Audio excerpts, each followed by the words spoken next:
I'd like to call the meeting of Corporate Services Committee to order. Grimsby is situated on treaty land. The land is steeped in the rich history of the First Nations, such as the Haudenosaunee, Haudenosaunee, and Anishinaabe, including the Mississaugas of the First Credit.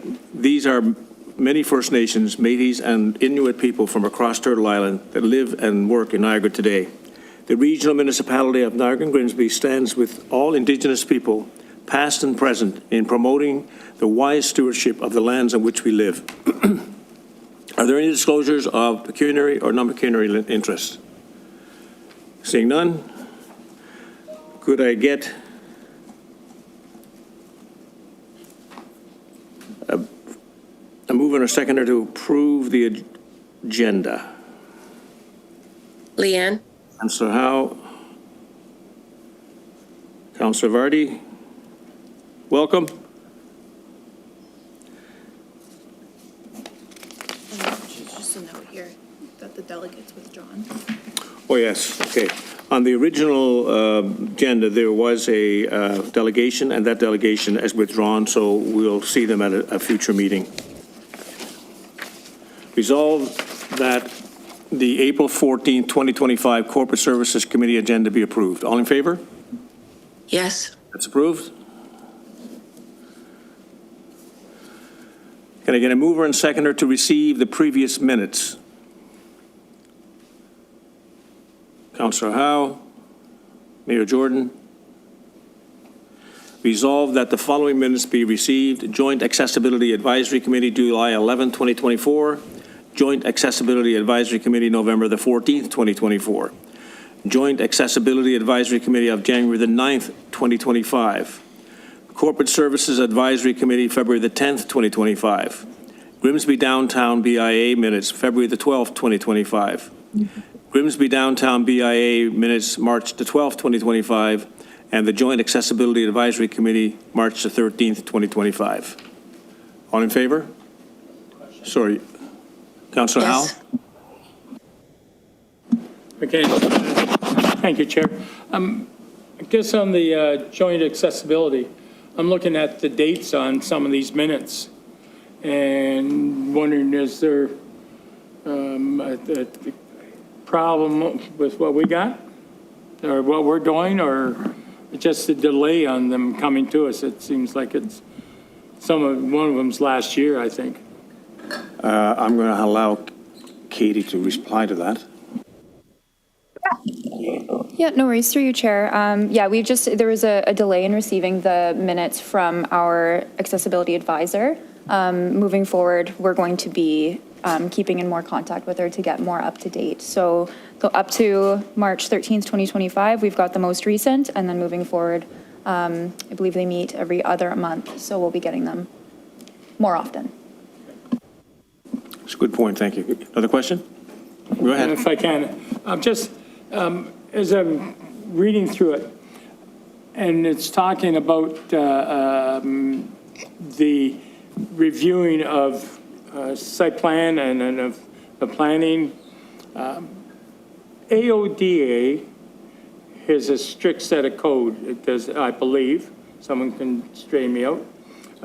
But it seems like now this is an added, AODA consideration. I don't know what the difference is going to be between AODA and joint accessibility, and their staff giving us direction.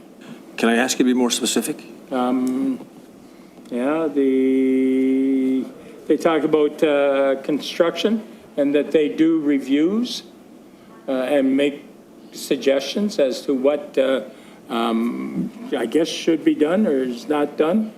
We've even gone so far as to our planning people, thank you for them, inviting the joint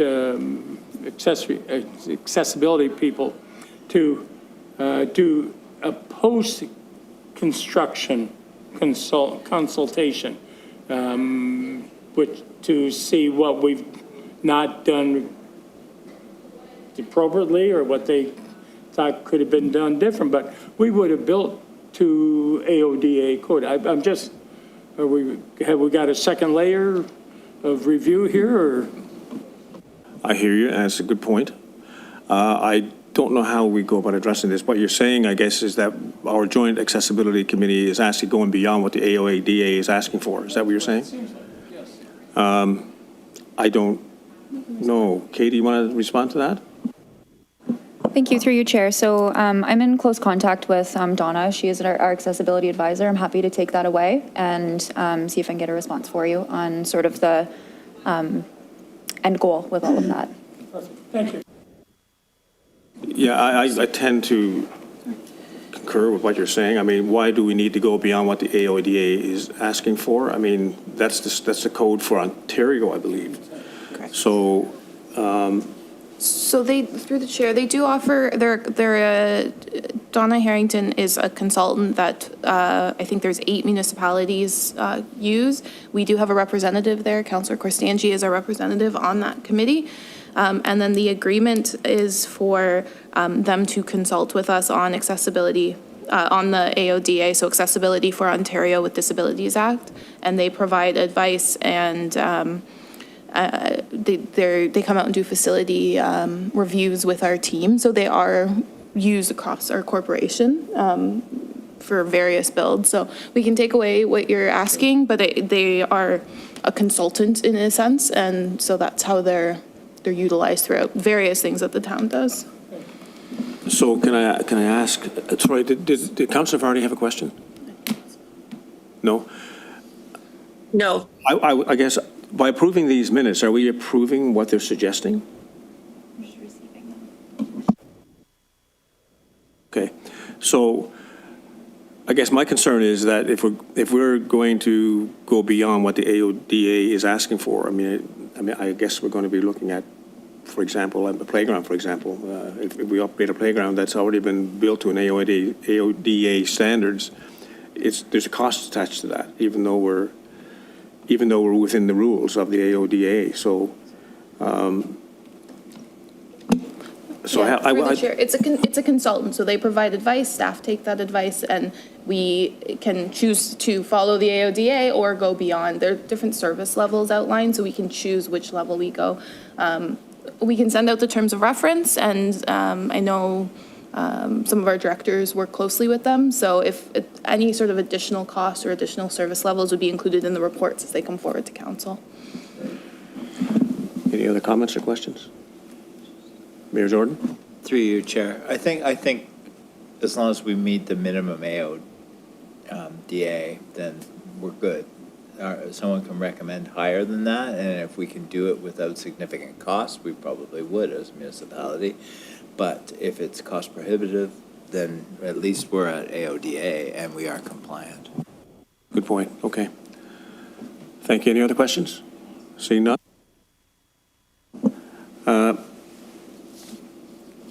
So, Just need the vote on the minute. yeah, we need to, have a mover and second. Okay, Blair. All in favor of the minutes? Carried. No consent Yes. reports? Discussion reports. Can I have a mover and seconder to get the private property parking bylaw report on the floor? Mayor Jordan? Councillor Vardy? Henry, over to you. Thank you. Through you, Chair.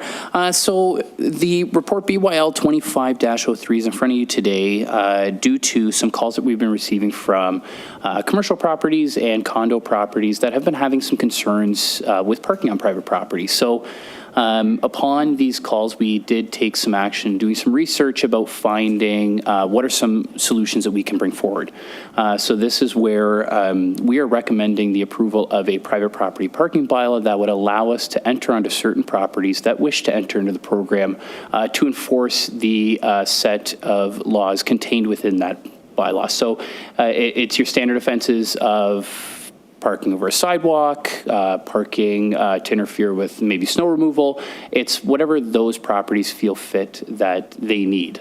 So this would be a free program to these property owners there would be a small one-time application fee to ensure that we recover staff's time to review the application and provide an on-site inspection to ensure that the bylaw is enforceable on those lands. So just to provide some analysis of what this would include, so this would obviously be any properties that are included within the bylaw or get added to the bylaw itself, and town properties in that case. So when we reviewed this with other local area municipalities, we found that this was a solution found in a lot of other bigger municipalities that have the same concerns. This service, again, is free to those properties while the town would receive the funds from the penalties contained within. We are proposing a pilot program that would begin June 1st of 2025 and run until December 2026. So we would run this program with current staffing levels, so there is no increase in staffing requirements. And then we would report back for the 2027 budget on the successes of the program and then the potential growth of the program. The initial program would begin with a select group of condo properties that would go through the application process contained within the bylaw, and then would report back some statistics to council at the 2027 budget process. As again, there's no current financial impact on staffing levels. We would be using our current staffing levels, but we would see an increase in revenue generated from this program if this was approved to begin on June 1st from those penalties. And then again, it would be free to the properties that wish to enter into the program. From the public input perspective, again, this was initiated proactively due to phone calls from condo properties and commercial properties to ensure that they could manage parking within their own private property, because currently we would only provide information on how they could have vehicles towed from the property. This may be an egregious first step, but it is the only option available to some of these residents, or some of these property owners due to these private property parking concerns. So this program would kind of be that first step in enforcement to ensure that individuals wouldn't have their cars towed immediately. They would have that ability to then appeal the tickets through our AMPS process, the same as the current parking penalties found for our parking bylaw. At this time, I will take any questions if you have them. Are there any questions? Councillor Howe?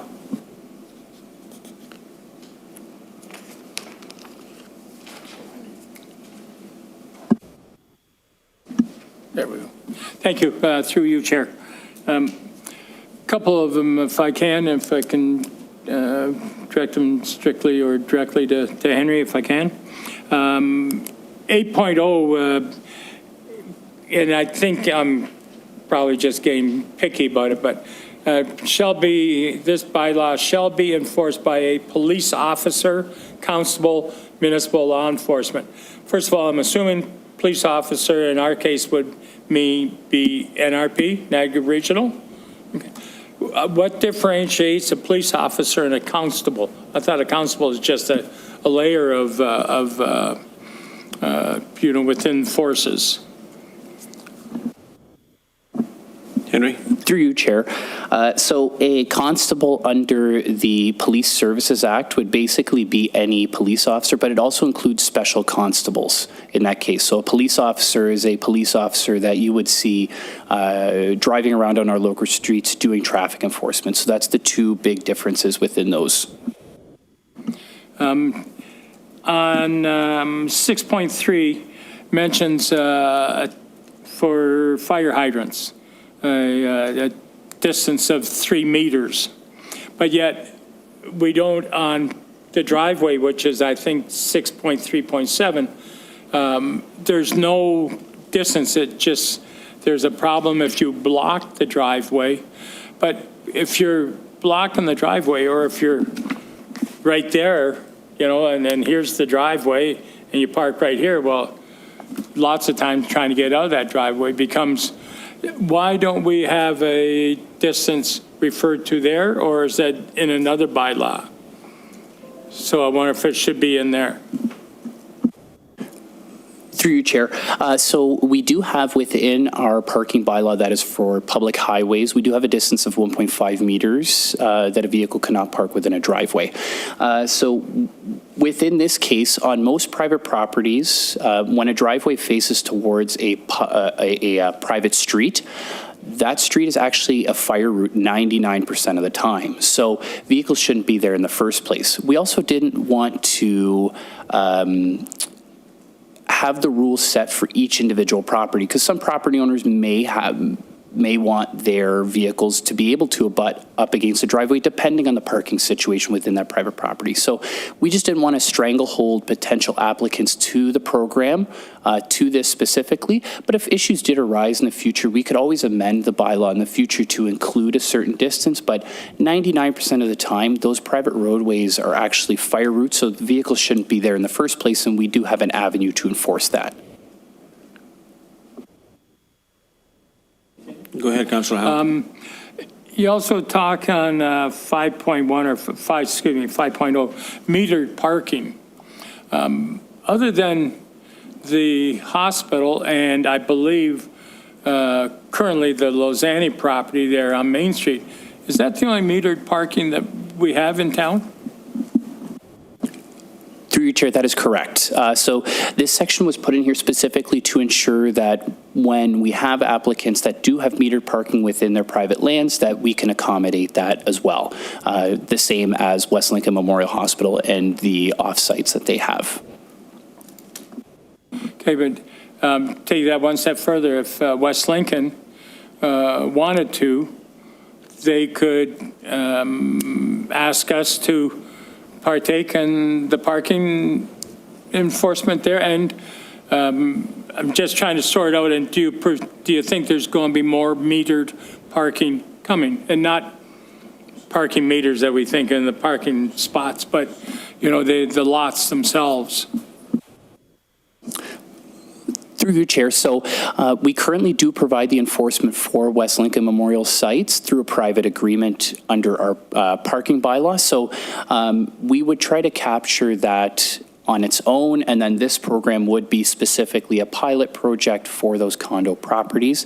And then in regards to the last question, we do have a parking study that is coming to an end, and I think that will provide a lot of information to council and the committees on the future of parking in Grimsby. So if that's something that is to come, this bylaw would be in place to ensure that we can accommodate that change, if that is a possible solution in the future. Any further questions? I have one, Henry. Before this project goes into place, are we going to put up warning signs so that people are aware of what's coming, rather than like wake up in the morning and it's there? Because I think we should let them know it's coming. I don't know what kind of notice we give them, but I think this is great what we're doing. And the other question, that is, does this apply to parking downtown? Are there any areas downtown which are affected by this? Through your chair, so the first question, sorry, could you just repeat the first question? Yeah, I'm just curious as to whether we're going to put warning signs up that this particular project is going to be kicking in at some point in time, and people should, you know, in the areas you're talking about for the project, that they should be aware that in a week from now, 30 days from now, these parking areas will be policed rigidly. Through your chair, so we would be working with these private property owners to ensure that sufficient signage is up. That is number one, the first step before we even begin enforcement, and then we would be working with that property ownership to ensure that we provide information to all the residents within there, and they would have to prove that to us through that application process, because we want to ensure that the residents also have an opportunity to obviously conform to the rules and ensure that they have ample time for that. So we would be working together with property ownership to ensure that we provide enforcement at an effective manner, and obviously at what the property wants to see as a potential solution. So this is obviously, we want to provide that information, and the pilot project at this current time will not impact any downtown areas. This will be for condo properties to start, and then once we come forward at the 2027 budget, we can talk about expanding the program to more commercial properties or more commercial lots. Sorry, go ahead.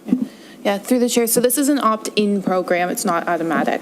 So they have to apply for us to go out and do it. So they're, through the application process, we would then ensure signage and all those steps were in take. But it's not, they're not going to wake up the next day and we're patrolling all condos in all areas of Grimsby. So this has to be approved by the condo board, in other words? Correct. Part of the application process would be having some sort of letter from the president at the condo board, or however their structure works. We anticipate there's different structures across different condos, but we would need approval from the board to begin this process.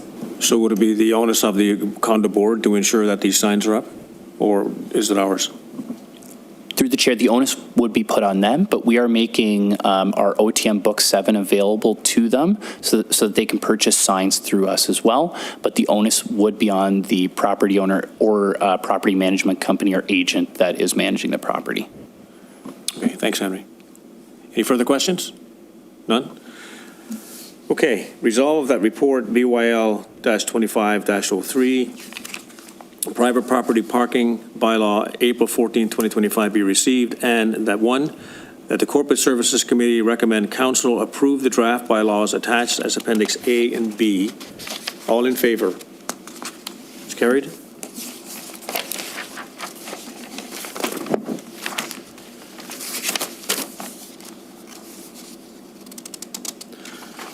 Okay, can I have a mover and seconder to get the civil ceremonies fee amendment report on the floor for discussion? Councillor Howe, Mayor Jordan. Katie, go ahead. Thank you, through you, Chair. So the purpose of this report is to introduce a new fee for off-site civil ceremonies held at town properties. So the current civil ceremony service has proved to be a successful one thus far, with ceremonies currently held in the council chambers at Town Hall and the option for couples to book at Nell's Manor. We've received numerous requests from couples seeking alternative locations for their ceremonies, and staff have come up with sort of a short list of following options to start. We've got Centennial Park, the Carnegie Building, and the Pump House Gazebo. The cost of the off-site officiant fee is $76.50 to cover approximately an hour of staff preparation, mileage, and travel to and from the venue. So if you have any questions, I'm happy to answer them. I'll open the floor. Any questions? None, you got off the hook. Oh, wait, Oh, Councillor wait, Barry, wait, sorry, sorry, you're there. I'm sorry, I see you. Okay, go ahead. It's okay.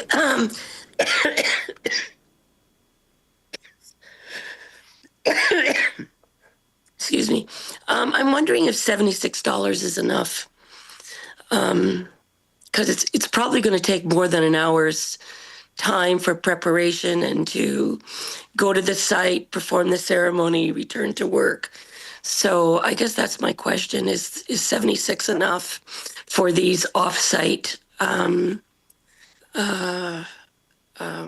marriage ceremonies? Katie? Through you, Chair, thanks for the question. We were in consultation with our legislative services coordinator, so she conducts most of the ceremonies. She felt that that seemed to be sort of the way it would work, but we're happy to keep an eye on it if things, if we find that it starts to take up too much time or we feel that we're not getting the return, then we can always come back and amend it. Good, great. Resolve that report TC-25-08, Civil Ceremonies Fee Amendment dated April 14, 2025 be received, and that the Corporate Services Committee recommend council approve the user fee bylaw amendment attached as Appendix A. All in favor? And that's carried. There's no correspondence. Any other business? Mayor Jordan. I wanted to speak to it with the delegation here, but since the delegation canceled, I just want to, I don't know if it's procedurally correct. Turn over to Tory. About, what do you want to speak about? Just about the cannabis. storefront cannabis. It's more of a It's under, comment. it's other business, it's not. So you consider it If you as other the chair want to. Well, it's under other business, so we can consider it as other business, can we not? Sure, go ahead. All right, thank you, Chair. Through you, I just want to reiterate about storefront cannabis operations, legal ones.